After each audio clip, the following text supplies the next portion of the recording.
Well, that wasn't quite right, was it? I must have to practice that one, learn to play Happy Birthday to You. Wasn't it a lovely day today? Because it was Silly Uncle David's birthday, and we all saw him on Zoom. We did a lovely get together and had a party with balloons and party things and party rings and iron brew and cake and candles and everybody all together waving hello. It was so lovely to see you all. So what a very special day. Now, I said that I would tell you one of my treasures, didn't I? Because I told you about my treasure box yesterday, and I have my treasures here. And this treasure is something that belonged to my mum. My mum was your great grandma Florence, and she used to like to write. And this book was given to her by your Uncle Ken. You don't see Uncle Ken very often. He is Auntie Antonia's eldest son, and he lives in Leicester, but it says to Grandma with love from Ken, happy birthday. And that was a long time ago. And in this book, she wrote lots of poems that she liked. One's called Cargoes, and another by a very famous man called William Wordsworth.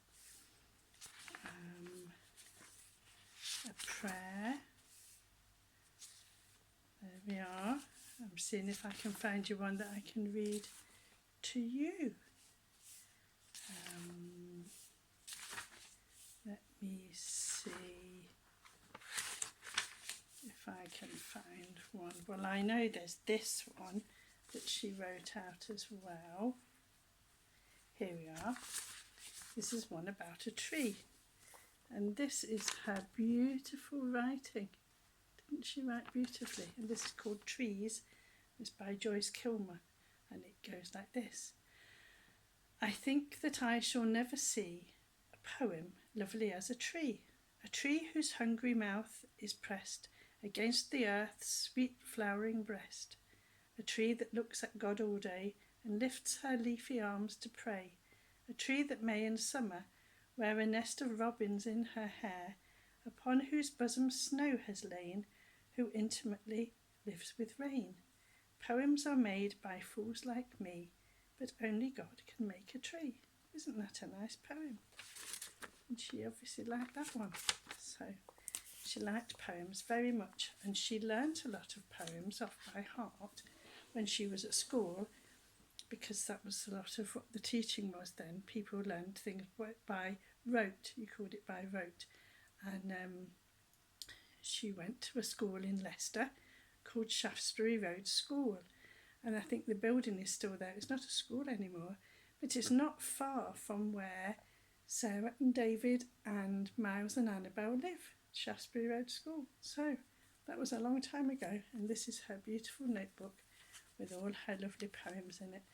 And maybe I'll read you another one another day, but that is my treasure today. Isn't that lovely? Right, so I thought today we might go back to my naughty little sister. We won't have the birthday party one because we've had that already. So let me see what we've not had.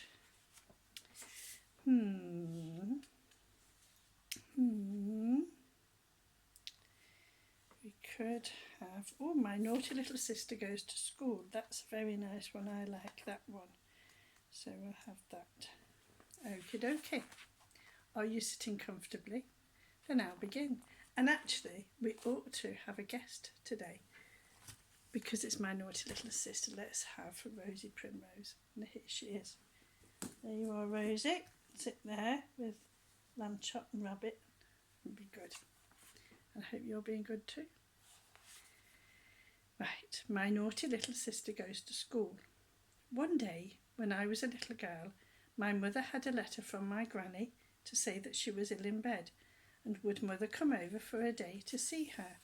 So my mother wrote a letter to my school teacher to ask if my little sister could come to school with me next day, as Granny was ill. My teacher said yes, she can come if she will be good, and it wasn't my funny little sister pleased. Do you know what she did? She found an old case belonging to my father, and she put in it all the things she thought she would want for school. She put in a pencil and a rubber and some crayons and some storybooks and an apple and a matchbox and Rosie Primrose, who was her doll. Like her. There she is. Then she went to bed very quickly like a good girl. She didn't splash about in the bath or scream when she had her hair done or grumble about her supper or worry for lots of stories in bed. No, she shut her eyes quickly so as to go to sleep and make tomorrow come as soon as soon. That's what the sensible child did.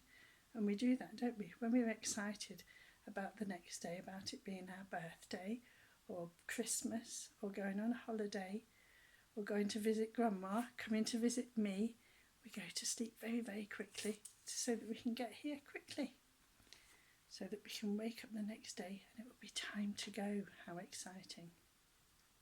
In the morning, she got up early and dressed herself, yes, even the buttons and her socks, to show the teacher how nicely she could do it. Then, while our mother was getting the breakfast ready, she went out into the garden and she picked a nice bunch of flowers out of her own garden for the teacher. So for once in a while, she was my good little sister. When I was a little girl, I had my own garden. My dad, Jim, your great-grandpa Jim, he was a good gardener. He used to do lots of gardening and he set aside a little bit of garden just for me. And the first thing that I grew in it was nasturtiums. I remember that. And we have lots of nasturtiums growing in our garden. They're only just tiny little green leaves at the moment, but when the summer comes, they will be beautiful flowers all over. And there we are. Right. Well now, my little sister got to school. When my little sister got to school, she was still being very good. She said, "Good morning" to everyone, and she came nicely to school because she looked good. And because she looked so good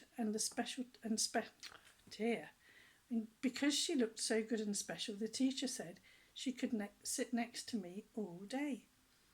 So my little sister sat down right next to me and stared at all the other children in the room. And when she saw them opening their bags and cases and getting out their books and pencil boxes, she opened her case and took out all her things too.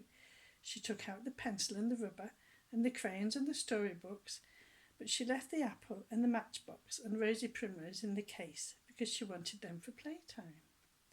When school started, my little sister stood up very straight to sing the school hymns, and she shut her eyes very tight for the school prayers, and then she sat down as good and nice and straight like the teacher told us to. Then the teacher called out all the children's names, and when each child's name was called, the child said, "Present," which means that they were present there in the room. And when my name was called, I said "Present" too, but the teacher didn't call my little sister's name because she wasn't a real school child. Do you know what my naughty little sister did? She forgot to be a good child, and she started to shout, "I want a present! I want a present!" Wasn't she silly? But after that, my little sister was very good again, and the teacher let her play with some plasticine. My little sister made a red basket with the plasticine, and the teacher said that it was very good and put it on the mantelpiece for everyone to see. Then our teacher read us a story, and my little sister was very interested. And when our teacher asked questions about the story, and all the children put their hands up, my little sister put her hand up too, and all the children laughed. But our teacher said they mustn't laugh, and she asked my little sister a real big child's question about the story, and my little sister gave the right answer. There's the teacher and the children in the class. You know, then our teacher said, as my little sister was such a clever child, she could have 10 out of 10. You know, 10 out of 10 is a very, very big thing to have at school, isn't it? So our teacher wrote 10 out of 10 on a piece of paper for my little sister and put it on the mantelpiece for her with the plasticine basket, and my little sister was a very proud child. When dinner time came, our teacher let my little sister sit with her, and my little sister was so good that the teacher said all the other children should try to be like her. Wasn't she behaving well? In the afternoon, we all drew pictures with our crayons, and my little sister drew a picture with her crayons. She was very pleased to think that she had brought her own crayons to school. I drew a little house and a tree and a pond and some little people, but do you know what my little sister drew? She drew the teacher and all the school children. Yes, all of them in the class. You can't see it very well. The teacher was very pleased to see such a lovely drawing because my little sister had not forgotten anything.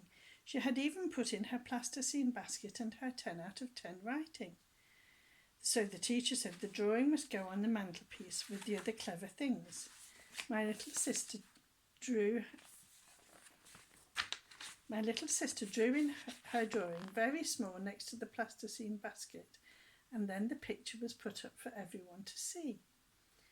Then we all went out into the playground and did drill, and my little sister did drill as well, and she stood so straight and put her arms so nicely that the teacher let her do it in front of all of the class.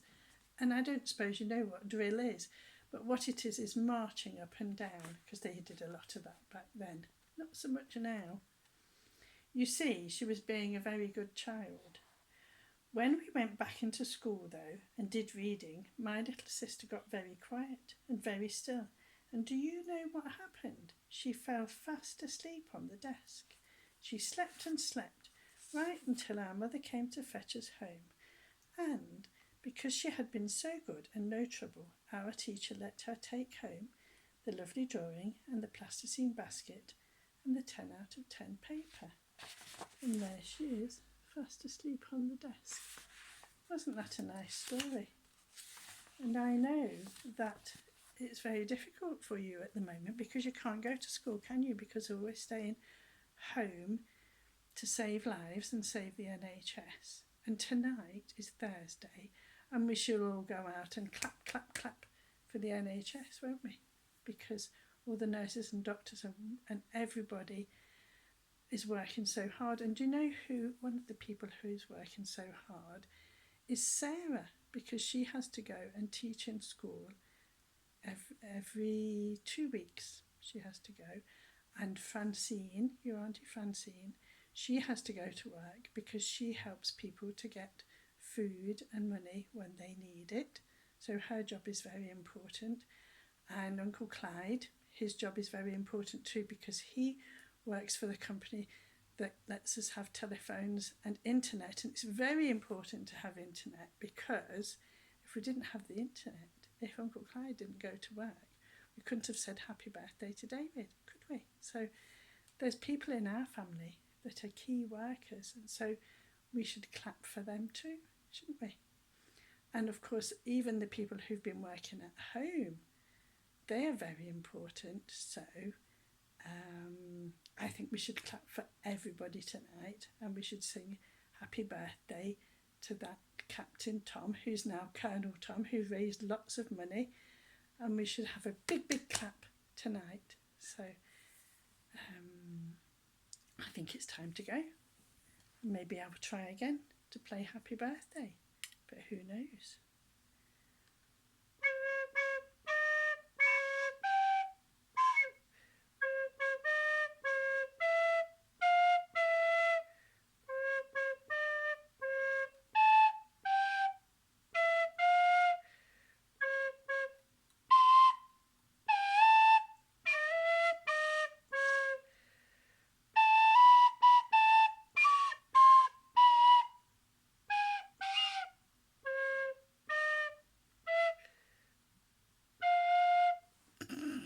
Wasn't very good, was it? More practice needed, Grandma. Right. Have a lovely evening, and I'll see you soon.